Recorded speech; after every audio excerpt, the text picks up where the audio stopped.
대한민국의 3대 영구 미제 사건 중 하나이자 사건이 발생한 지 31년, 남자아이들의 백골이 발견된 지는 20년이 흘렀지만 현재까지도 여전히 범인을 잡지 못한 사건, 일명 개구리 소년 살인 사건.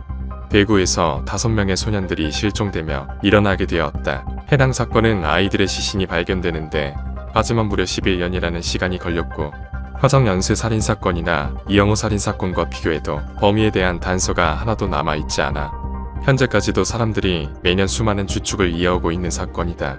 1991년 지방선거에 맞춰 학교를 쉬고 있었던 6명의 아이들이 집 근처에서 놀다가 아이들이 노는 소리에 제대로 휴식을 취할 수가 없었던 한 청년이 아이들에게 시끄러우니까 나가서 놀아라라며 핀잔을 줘 이 아이들이 깡통과 막대기를 들고 인근에 위치해 있던 와룡산으로 향하게 되었다고 한다.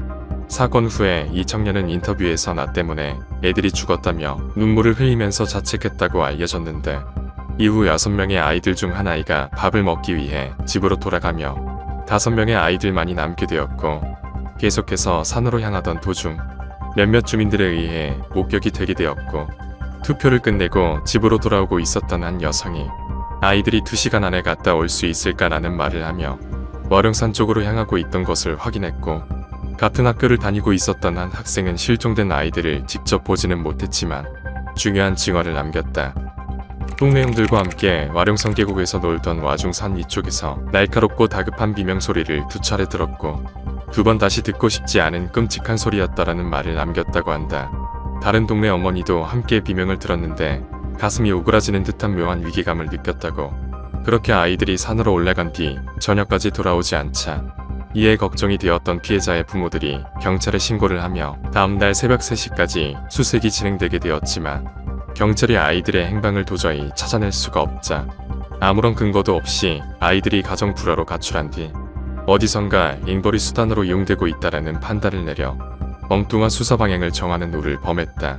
동네 사람들과 국민들까지 엄청난 비판을 쏟아내게 되었다고 한다.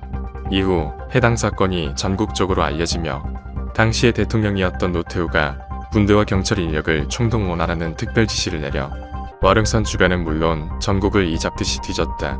대구지방경찰청 차장이 수사본부장을 겸하면서 대구 지역 군경 수천 명이 탐침봉까지 들고 와룡산 전체를 뒤졌고, 아이들 사건인 만큼 이 사건을 해결해보자는 의지가 강했던 덕분에 각 기업들도 개구리 소년들을 찾기 위해 홍보에 진력했다.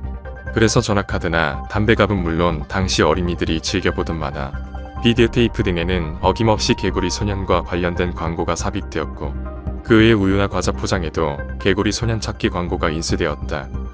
뿐만 아니라 당시 실종된 아이들에게 4,200만원이라는 당시 엄청난 보상금이 걸려있어 제보가 많았다. 하지만 좋은 사람이 있는 반면 나쁜 사람들도 있듯이 전국 각지에서 사건에 대해 허위 제보가 이어지며 수사에 혼란을 주기 시작했다.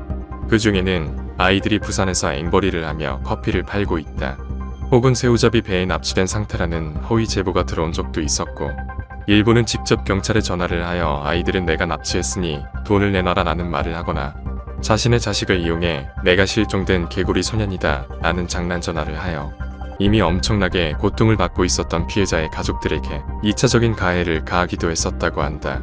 사람들의 기억 속에서 사건이 점점 잊혀져 가고 있던 와중에 도토리를 줍기 위해 와룡산에 올라섰던 한 등산객이 실종되었던 아이들의 유골을 무려 11년 만에 발견하며 다시 한번 사건에 대한 조사와 부검이 진행되게 되었고, 이후 부검 결과 피해자들이 둔기나 흉기에 의해 타살을 당했다는 주장이 내려지게 되었지만 해당 부검 결과가 나오기 전 경찰에서 자살의 흔적은 거의 없는 것 같다. 피해자들은 산에서 조난을 당했었고 저체온증으로 사망한 것이다 라는 말을 했던 적이 있어 사람들이 비판을 했었다고 한다. 그런데 유골이 발견되기 하루 전날 한 남성이 아이들이 묻힌 것을 알고 있다 라며 경찰에 제보를 있었다는 사실이 밝혀져 곧장 경찰이 그 사건의 유력한 용의자로 지목해 전국에 그의 몽타주를 뿌리게 되었고, 결국 자수를 하기 위해 경찰서를 찾아왔던 그에 대해 조사를 해본 결과 그는 10년 전 권투를 한다며 집을 나갔다가 머리를 다쳐 정신이 오락가락하던 사람이었고, 범행 당시 서울역에서 노숙을 하고 있었다는 사실이 밝혀져 진범에 대한 단서가 또다시 미궁속으로 빠지게 되었다고 한다. 결국 31년이란 세월 동안 범인을 잡기 위해 매년 많은 사람들이 갖가지 추측을 해오던 중 지난 6월 1일 한 커뮤니티 사이트에서 사건에 사용되었던 흉기와 용의자를 알고 있다는 글이 올라와 다시 한번 이 사건이 사람들의 이목을 끌게 되었는데, 해당 글에 따르면 1991년에 개교한 공고에 불량 학생들이 본드를 빨기 위해 뒷산에 올라갔다가 버니어 캘리퍼스를 이용해 피해자들을 살해하였다라는 내용이 적혀 있어 사람들이 그의 주장과 같은 도구로 상자를 찍어봤는데 찍혀있는 모양이 피해자의 유골과 상당히 비슷하다. 해당 가설로 다시 수사를 해야 한다라며 이 주장에 대해 옹호하는 여론들이 나오게 되었지만, 일각에서는 그의 주장이 너무나 현실성이 넘친다며 실제 사건의 범인이나 주변 사람이 직접 본 거 아니냐라며 그를 범인으로 의심하는 반응들도 나오게 되었다고 한다. 물론 여러 가설을 통해 진범이 잡게 되는 경우도 많다.